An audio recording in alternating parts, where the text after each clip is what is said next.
আসসালামু আলাইকুম বন্ধুরা, কেমন আছেন সবাই? নতুন আরেকটি ভিডিওতে আপনাদেরকে স্বাগতম। বন্ধুরা, কক্সবাজারের হোটেল নিয়ে আমাদের পূর্ববর্তী ভিডিওগুলো নিশ্চয়ই দেখেছেন। আজ আমরা আপনাদেরকে জানাবো কক্সবাজারে ভ্রমণে আপনারা কি কি দেখবেন। কক্সবাজার বাংলাদেশের সর্বদক্ষিণের জেলা। এটি মৎস্য বন্দর এবং পর্যটন কেন্দ্র। কক্সবাজার তার নৈসর্গিক সৌন্দর্যের জন্য বিখ্যাত। কক্সবাজার গিয়ে আমরা শুধুই সমুদ্র সৈকত নিয়েই পড়ে থাকি, কিন্তু কক্সবাজারে আরও অনেক পর্যটন স্পট রয়েছে যেগুলো আমরা না জানার কারণে হয়তোবা ঘুরতে যাই না, কিন্তু সে সমস্ত স্পটেরও সৌন্দর্য অসাধারণ, যা আপনারা ভিডিওতে দেখলেই বুঝতে পারবেন। তাই আজকে আমাদের আয়োজন কক্সবাজারে ভ্রমণে আপনারা কি কি দেখবেন।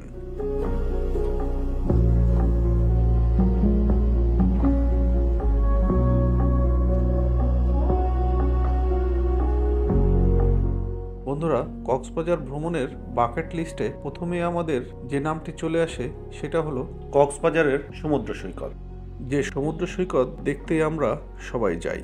বিশ্বের সবচেয়ে বড় সমুদ্র সৈকত কক্সবাজারে, যেটা কক্সবাজার শহর থেকে বদরমুকাম পর্যন্ত প্রায় 120 কিলোমিটার পর্যন্ত বিস্তৃত।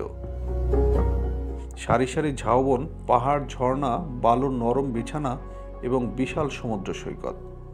বঙ্গোপসাগরের নীল জলরাশি আর শোষ গর্জনের মনোমুগ্ধকর সমুদ্র সৈকতের আরেক নাম কক্সবাজারের সমুদ্র সৈকত। এছাড়াও কক্সবাজারের সমুদ্র সৈকতের সাথে উপভোগ করে নিতে পারেন বিচ হাইকিং, প্যারাগ্লাইডিং, সূর্যোদয় এবং সূর্যাস্তের দর্শন। এছাড়াও কক্সবাজারের Laboni point, Kolatoli point, Sugandha beach প্রভৃতির সৌন্দর্য।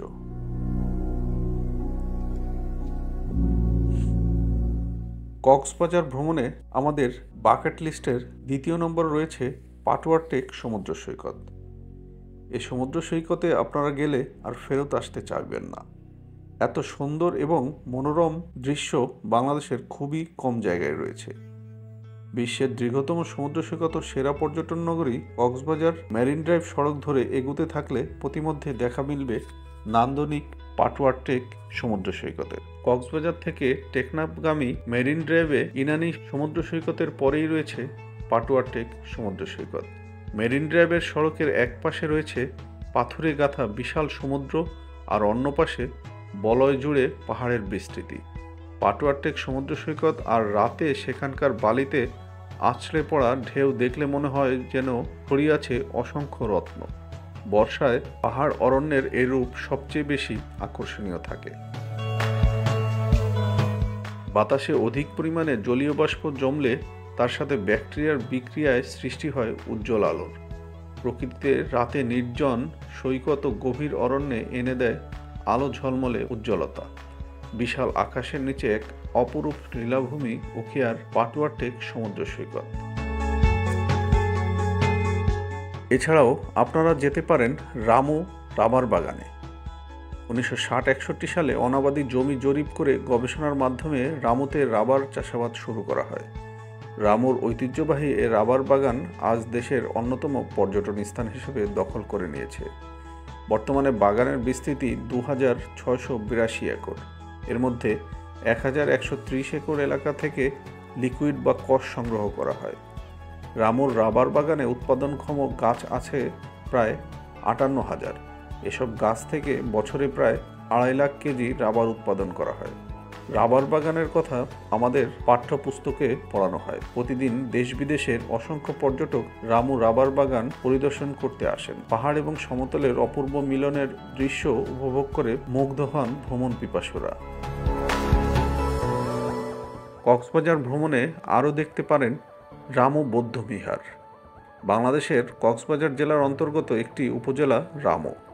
ঐতিহ্যবাহী বৌদ্ধ পুরাকীর্তি সমৃদ্ধ রামুতে রয়েছে অসংখ্য প্রাচীন ঐতিহাসিক নিদর্শন। এগুলোর মধ্যে রামু বৌদ্ধ মন্দির, বিহার ও চৈত্যজাদি উল্লেখযোগ্য। রামুতে প্রায় 35টি বৌদ্ধবিহার বা ক্যাং ও জাদি রয়েছে। বৌদ্ধ ঐতিহ্যের মধ্যে রামুর লামারপাড়া ক্যাং, কেন্দ্রীয় সীমা বিহার, শ্রীকুলের মৈত্রী বিহার, অর্পণ্যচরণ মন্দির, শাসন ধ্বজা মহাজ্যোতিপাল সীমা, শ্রীকুল পুরাতন বৌদ্ধবিহার শ্রীকুলেচেরেঙ্ঘাটা, বড়ক্যাং সংলগ্ন মন্দির সমূহ রয়েছে। উত্তর মিঠাছড়ির পাহাড়চূড়ায় 100 ফুট লম্বা গৌতম বুদ্ধের সিংহ সজ্জা মূর্তি দেখে থমকে দাঁড়াতে হয়। স্থানীয়দের মতে এটি এশিয়ার সবচেয়ে বড় সিংহ সজ্জা মূর্তি। এর 2 কিলোমিটার দূরে অপূর্ব স্থাপত্য শৈলে নতুন করে নির্মিত হয়েছে কেন্দ্রীয় সীমা বিহার। কিছুটা দক্ষিণে নজরকাড়া লালচিং ও সাদাচিং বৌদ্ধবিহার। আশেপাশে ছড়িয়ে ছিটিয়ে রয়েছে অসংখ্য ছোট ছোট বৌদ্ধবিহার। রামুর এই বৌদ্ধ ঐতিহ্য অতীতকাল থেকে গৌরবময় সাক্ষ্য বহন করে আসছে। এখনকার বৌদ্ধবিহার ও প্রত্নতাত্ত্বিক নিদর্শন পরিদর্শনে সারা বছর দেশি বিদেশি পর্যটকদের সরব উপস্থিতি দেখা যায়। আর পর্যটন নগরী হয় পর্যটকদের কাছে এগুলোর আকর্ষণ অনেক বেশি। কক্সবাজার ভ্রমণে আপনারা আরও দেখতে পারেন শামলাপুর সমুদ্র সৈকত। টেকনাফের কাছে বাহারছড়া ইউনিয়নের পাশের শামলাপুর সমুদ্র সৈকত মাছ ধরার নৌকা আর জেলেরা ছাড়া সেইভাবে কোনো মানুষজন চোখে পড়বে না। ঝাউবনে পাওয়া যাবে সমুদ্র ছোঁয়া। কেউ কেউ একে বাহারছড়া সমুদ্র সৈকত নামেও ডেকে থাকে। এখানকার দৃষ্টিনন্দন ঝাউবনে ঘেরা অপরূপ শোভিত নির্জন সৈকতে এসে ভালো লাগার 16 আনাই পাবেন। এখানে নির্জনতাও একটি বড় ব্যাপার। কক্সবাজার, হিমছড়ি বা ইনানিতে কত মানুষের ভিড় আর হই হুল্লোড়, এখানে তার কিছুই নেই। পড়ন্ত বেলায় মাছ ধরার ট্রলারগুলো টেনে তীরে তোলার দৃশ্য, জেলেদের জাল দিয়ে মাছ ধরার দৃশ্য, স্থানীয় শিশুদের চিৎকার আর দৌড়ঝাঁপের মধ্যে চোখে পড়বে শুধুই সমুদ্র আর নীল জলরাশির শোষ গর্জন। কক্সবাজার ভ্রমণে চলে যেতে পারেন শাহপুরী দ্বীপ দেখতে। কক্সবাজার জেলার টেকনাফ উপজেলার বিস্তীর্ণ এলাকা জুড়ে অবস্থিত শাহপুরী দ্বীপ। এটি মূলত সাবরাং ইউনিয়নের একটি গ্রাম। একসময় এই দ্বীপ থাকলেও জলবায়ু পরিবর্তনের কারণে কিছুকাল আগে এটি মূল ভূখণ্ডের সঙ্গে যুক্ত হয়ে গেছে। টেকনাফ উপজেলা শহর থেকে শাহপুরী দ্বীপের দূরত্ব প্রায় 15 কিলোমিটার। জনশ্রুতি আছে শাহ সুজার স্ত্রী পরিবানুর পরী ও শাহ সুজার শাহ মিলে এ দ্বীপের নামকরণ শাহপুরী দ্বীপ করা হয়েছে। আবার অন্য একটি মতে শাহ ফরিদ আউলিয়ার নামেই এ দ্বীপের নামকরণ। এরকম আরও অনেক ইতিহাস প্রচলিত আছে স্থানীয়দের কাছে। শাহপুরী দ্বীপের 3টি সৈকতেই নেই কোনো রকম লাইফগার্ডের ব্যবস্থা, তাই জোয়ার ভাটার সাংকেতিক কোনো চিহ্ন থাকে না এই সৈকতগুলোতে। তাই সমুদ্র স্নানে নামলে আগে থেকেই নিজ দায়িত্বে জোয়ার ভাটা সম্পর্কে জেনে নিন। কোনো অবস্থাতেই ভাটার সময় সমুদ্রে নামবেন না। কক্সবাজার ভ্রমণে এরপরে আমাদের বাকেট লিস্টে রয়েছে ইনানি বিচ। হিমছড়ি থেকে আরও 5 কিলোমিটার গেলেই ইনানি বিচ বা ইনানি সমুদ্র সৈকত। ইনানি বিচে প্রবাল পাথরের ছড়াছড়ি, অনেকটা সেন্ট মার্টিনের মতোই। কক্সবাজার সমুদ্র সৈকতের মতো এখানে বড় বড় ঢেউ আছড়ে পড়ে না, তবে জোয়ারের সময় সেটা কিছুটা হয়। অনেকটাই শান্ত প্রকৃতির সৈকত এই ইনানি বিচ। জোয়ারের সময় এলে প্রবাল পাথরের দেখা পাওয়া যায় না। ভাটার সময়ই কেবলমাত্র বিশাল এলাকা জুড়ে ভেসে ওঠে এ পাথর। প্রবাল পাথর লেগে থাকে ধারালো শামুক ঝিনুক, তাই এখানে পাথরের মধ্যে হাঁটতে গেলে অবশ্যই সতর্ক হয়ে হাঁটবেন। ইনানি সৈকতের প্রধান আকর্ষণ প্রবাল আর পাথর। প্রায় প্রতিটি পাথরই নানা আকার আর ধরনের। কত বছরের পুরনো সে পাথর, আর তাতে মিশে আছে কত স্মৃতি।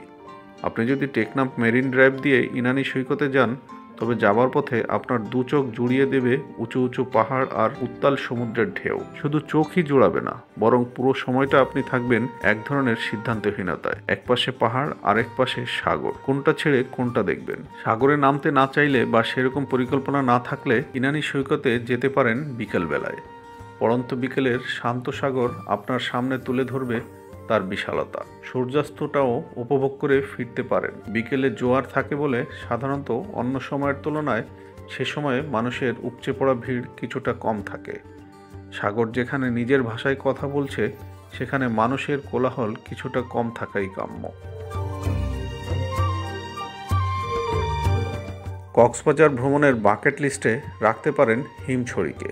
কক্সবাজার সমুদ্র সৈকত থেকে মাত্র 12 কিলোমিটার দক্ষিণে অবস্থিত হিমছড়ি ইকো পার্ক। টিকিট কেটে এখানে ঢুকতে হয়। ভিতরের পরিবেশটা বেশ সুন্দর। এখানে একটি ছোট ঝর্ণা রয়েছে, যা হিমছড়ি ঝর্ণা নামে পরিচিত। ঝর্ণাটি ছোট, কিন্তু বর্ষা মৌসুমে এটি দারুণ রূপ ধারণ করে। হিমছড়ি পাহাড়ের উপরে উঠে যখন সমুদ্র দেখবেন তখন নিজেকে হাওয়ায় ভাসানো কোনো পাখি মনে হবে।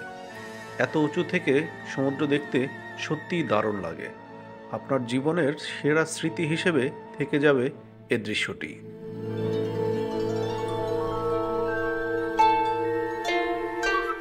বন্ধুরা, কক্সবাজার ভ্রমণে আরও আপনার বাকেট লিস্টে রাখতে পারেন Dulahazra safari park. Dulahazra safari পার্কটি কক্সবাজার জেলা শহর থেকে প্রায় 48 কিলোমিটার উত্তরে এবং চকরিয়া থানা থেকে 10 কিলোমিটার দক্ষিণে কক্সবাজার জেলা শহরের দক্ষিণ বন বিভাগের ফাঁসিয়াখালী রেঞ্জের ডুলহাজরা ব্লকে অবস্থিত। মূলত হরিণ প্রজনন কেন্দ্র হিসেবে 1999 সালে বাংলাদেশ বন ও পরিবেশ মন্ত্রণালয় কর্তৃক এই পার্কটি প্রতিষ্ঠিত হয়। এই সাফারি পার্কটি 900 হেক্টর এলাকা জুড়ে বিস্তৃত। ডুলহাজরা সাফারি পার্ককে কেউ কেউ সাফারি পার্ক বলতে রাজি নন, কারণ এখানে প্রাকৃতিক অবকাঠামোর বদলে অত্যাধুনিক ও কৃত্রিম অবকাঠামো গড়ে তোলা হয়েছে বেশি। 8টি ব্লকে ভাগ করে গড়ে তোলা এই পার্কে মুক্ত পরিবেশে হাঁটাচলা করা যায়, পরিবারের সদস্যদের নিয়ে অনায়াসেই বেড়ানো যায়। ডুলহাজরা সাফারি পার্ক মূলত হরিণ প্রজনন কেন্দ্র হিসেবে প্রতিষ্ঠিত হলেও এখানে বাঘ, সিংহ, হাতি, ভাল্লুক, গয়াল, কুমির, জলহস্তী, মায়া হরিণ, সম্বর হরিণ, চিত্রা হরিণ, প্যারা হরিণ প্রভৃতি প্রাণীও রয়েছে। এই পার্কে স্বাদু পানির কুমির যেমন রয়েছে তেমনি আছে লোনা পানির কুমির। কিছু পশু পাখি খাঁচায় বন্দী হলেও এই পার্কে অবস্থানরত অধিকাংশ পশু পাখিদেরই বিচরণের জন্য উন্মুক্ত জায়গা রয়েছে। পর্যটকদের জন্য রয়েছে বিশ্রামাগার ও ডরমেটরি। এখানে স্থাপিত একাধিক পর্যবেক্ষণ টাওয়ারের মাধ্যমে নয়নাভিরাম সৌন্দর্য ও পশু পাখিদের বিচরণ নিরাপদে পর্যবেক্ষণ করা যায়। কক্সবাজার ভ্রমণে আরও দেখে আসতে পারেন কুদুম গুহা। এটি কক্সবাজার জেলার টেকনাফ উপজেলায় অবস্থিত একটি প্রাচীন গুহা।